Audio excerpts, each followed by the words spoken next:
নতুন বছৰ বুলি সকলো আহিছে আৰু মানুহ আজি বহুত হৈছে আৰু ৰাতিপুৱা আমি 6টা বজাত আহিছোঁ এতিয়া 5টা বজাত আহি আছে এইমাত্ৰ বহুত মানিছে এইটো বহুত মানুহ আছে দেখিবলৈ পাইছে আপোনালোকে কি তাত কুঁৱলী পৰিছে আৰু প্ৰশ্ন সুধিম অলপকে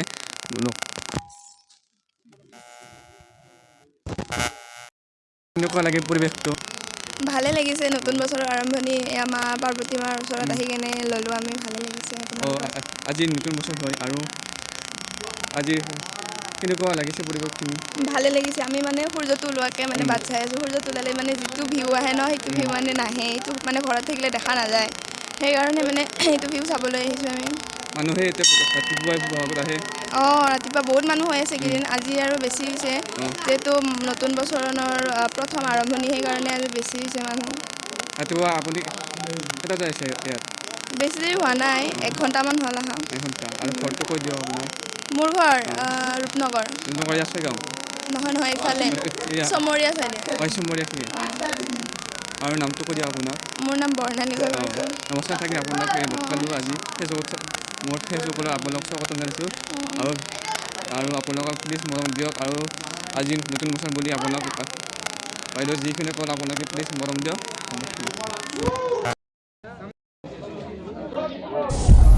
নমস্কাৰ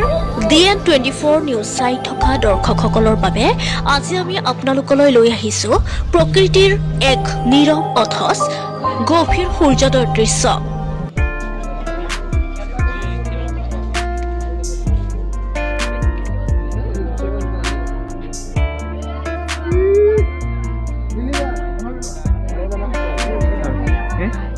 বকৰ পাৰ্বতী পাহাৰৰ সূৰ্যোদয়ৰ দৃশ্যই মনোমুগ্ধ কৰিব আপোনাক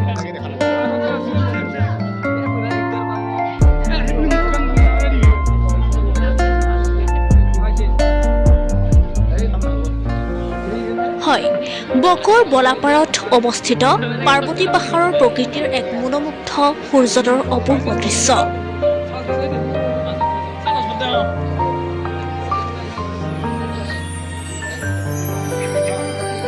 পুৱাৰ প্ৰথম পোহৰে যেতিয়া আকাশত মৃদু ৰঙৰ আঁচনি আঁকে তেতিয়া পাৰ্বতী পাহাৰ এক অনন্য সৌন্দৰ্যৰে উদ্ভাসিত হৈ উঠে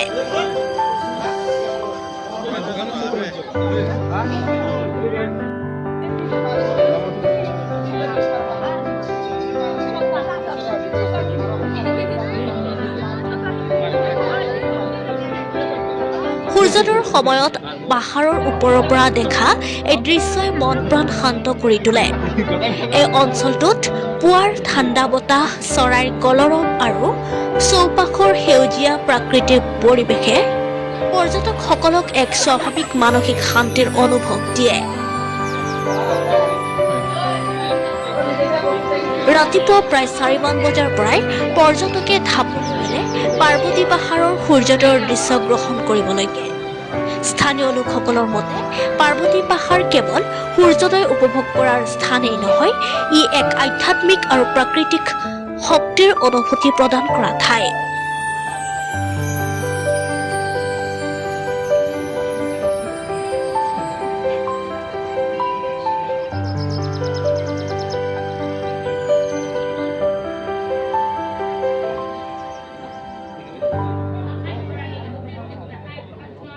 এই অঞ্চলটো পৰ্যটনৰ ক্ষেত্ৰত যথেষ্ট সম্ভাৱনাময় বিশেষকৈ প্ৰকৃতিভিত্তিক আৰু পৰিৱেশ বান্ধৱ পৰ্যটনৰ বাবে বৰ্তমান সময়ত এনে প্ৰাকৃতিক স্থানসমূহ সংৰক্ষণ কৰাটো অত্যন্ত জৰুৰী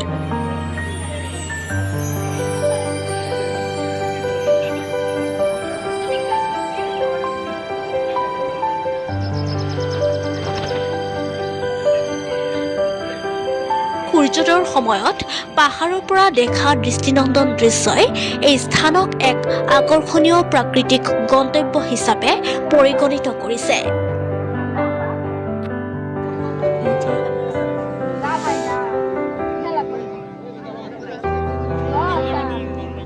পৰ্যটকসকলক পৰিৱেশ ৰক্ষা কৰি পৰিষ্কাৰ পৰিচ্ছন্নতা বজাই ৰাখি এনে ঠাইসমূহ উপভোগ কৰিবলৈ আহ্বান জনায় স্থানীয় ৰাইজে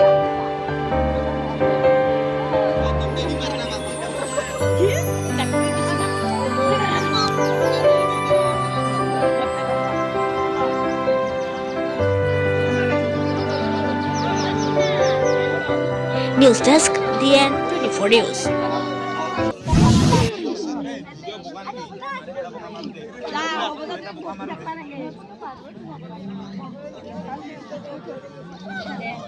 ভাল হৈছে তো মই হাত তিলকা ওপৰত যাম ৰ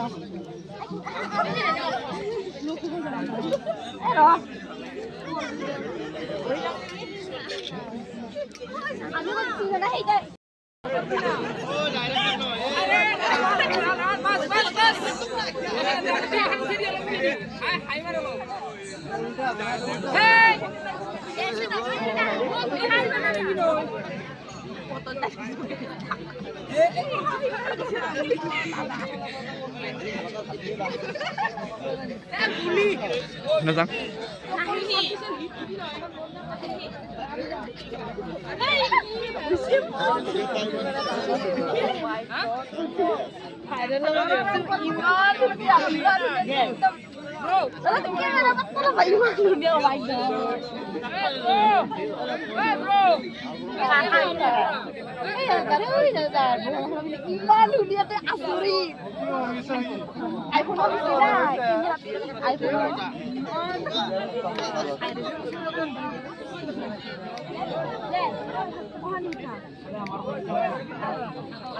এইখিনিতে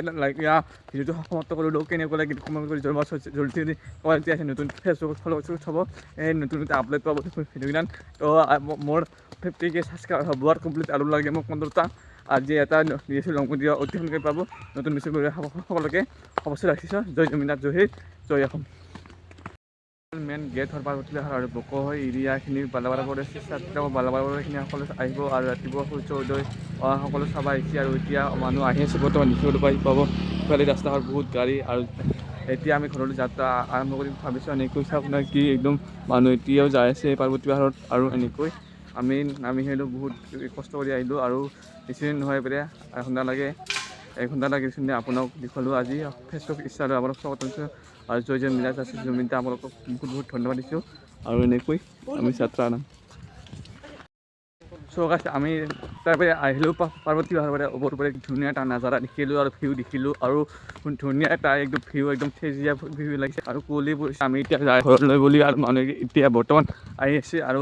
কেনেকুৱা লাগে কমেণ্ট কৰি যাব আৰু কমেণ্ট এতিয়া আহিছে ফেচবুকত ফ'ল' কৰি থ'ব আৰু নতুন ভিডিঅ' পাব। তো বলক আজি ভিডিঅ'টোৰ পৰা লাষ্টলৈকে চাই থাকক আৰু ছাপোৰ্ট কৰিব। মোৰ ইউটিউব ফেচবুকলৈ ইনষ্টালৈ স্বাগতম জনাইছোঁ আৰু মানুহ বৰ্তমান আহি আছে।